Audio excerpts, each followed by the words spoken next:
This is Issa. She's quite formidable and one of the many playable heroes in our new roguelike title, Dragonhold. So let's start off with the basics. Issa is in the sorcerer class, so you'll be engaging with the unfriendly residents of Dragonhold at a range due to her low HP and ability movesets. She can pack quite the punch with her ranged spells, so she'll make an amazing teammate for weakening the enemy through debuffs and raw damage, allowing the more tanky members of your party to finish off the targets. During the design phase, we kind of made her more of like a glass cannon type character. This was to balance the amazing damage she could deal off with her basic attacks, and more importantly, it was also to balance her godlike abilities. And trust me, her abilities are what make her so strong. First off, you have God Ray. To keep it short and sweet, it's basically just a big beam of death. Oh, this random werewolf is bugging you? Just click F and boom, it's evaporated. And if used right, this one ability can help carry you in the early game. Next up, we have a utility ability called Blinding Light. A lot of new players disregard this ability due to it not dealing any damage, and so they never give themselves the opportunity to fully grasp what this ability can allow them to do. So with Blinding Light, Issa blinds nearby enemies, which stuns them, allowing you and your other party members to easily target your foes with more hard-to-hit abilities.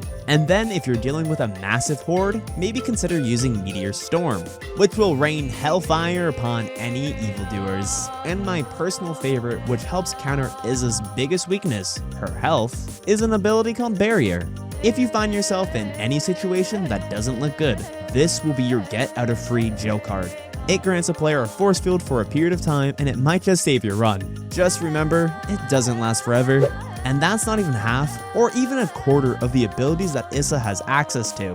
She has multiple full skill trees for you to explore and make some of the most overpowered combos you can imagine. You'll have to play her and unlock them yourself though. And now, let's talk about Issa's looks. Issa by default is already stunning, but you can choose a few outfits to make her stand out from the crowd. First off, we have Corruption, which gives off like a wholly elegant look, but also maintains the energy of her being able to kick your butt.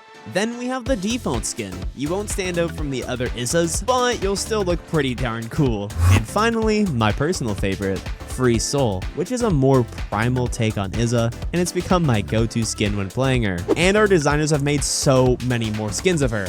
I think they have a bit of a soft spot for her. Oh, and I almost forgot, probably the most important feature, the dragons. Out of all the dragons in our game, I recommend pairing Issa with Snight. I feel like their playstyle go quite well together and they make quite the adorable duo. But at the end of the day, it doesn't really matter who you pair Issa with, all the dragons are quite viable in their own way. And so I think that's quite the introduction on Issa for today. And if you aren't interested in playing Dragonhold, please consider wishlisting our game on Steam. It's the best way to keep up to date and know what's happening with development. I would love to see you become a dragon rider, so I'll see you out there and see you soon, alright?